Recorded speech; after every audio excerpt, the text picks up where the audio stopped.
ne demande pas aux journalistes de ne pas dire la vérité. Mais on demande aux journalistes d'être objectifs. Parce que, certes, chaque journaliste, chaque média a sa ligne éditoriale. On n'attend pas d'une presse qui s'aligne sur les positions de l'opposition de venir soutenir le gouvernement. On ne s'y attend pas. Mais je dis, lorsque le gouvernement est attaqué, parce qu'on dit, oui, les Camerounais contre les Camerounais, ceux qui nous attaquent disent qu'ils ne sont pas Camerounais. Il ne faut jamais oublier ça. Moi, je dis, le reproche que je peux faire au comité du ministre, c'est qu'il a un peu limité ce reproche. Il aurait pu ajouter une autre chaîne de télévision. Vous voulez parler de celle de Yaoundé là? Oui. Vision 4. Oui, moi je dis, tout le monde voit qu'à un moment donné, cette chaîne, peut-être qu'elle se calme, elle essaye de s'aligner, mais à un moment donné, elle nous a fait peur. Moi, elle m'a fait peur. Moi qui ai été au Rwanda, moi qui ai suivi. Lorsque vous faites... Mais personne n'a jamais cité cette chaîne, hein, Attendez, je suis Camerounais. Dans le gouvernement. Je suis Camerounais, je ne suis pas du gouvernement. Je suis Camerounais, je suis du RDPC, je suis du Camerounais. Moi, en tant que Camerounais, à un moment donné, je me suis demandé pourquoi est-ce qu'on laisse cette chaîne continuer à parler. Là, c'est le Conseil national de communication a quand même réagi plusieurs fois. A sanctionné plusieurs fois, mais malheureusement, la réponse a été que le PDG a menacé de fermer sa chaîne et pour se faire, pour organiser une sorte de mise en scène où les gens vont lui demander de faire. Non, ce qui est important, non, je veux dire, si nous aimons notre pays, ayons le courage de dire la vérité. De dire que la liberté de la presse au Cameroun existe.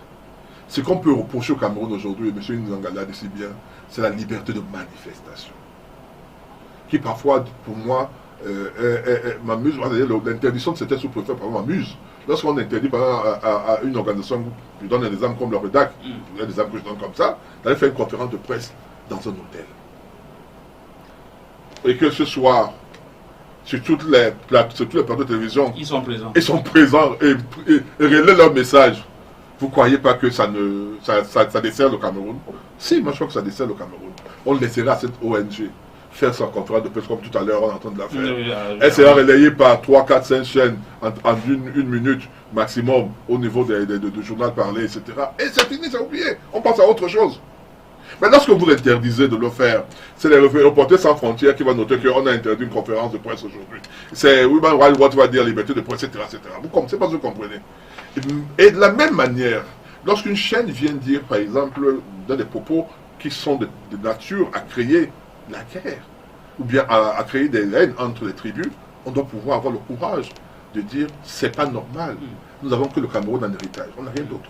Donc c'est pour ça que je dis donc que, pour terminer, donc par rapport à la sortie du ministre, pour les chaînes qu'il a citées, il aurait pu oui, pour appuyer.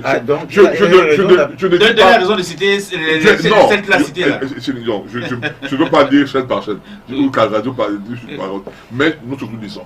Moi parfois je dis, certains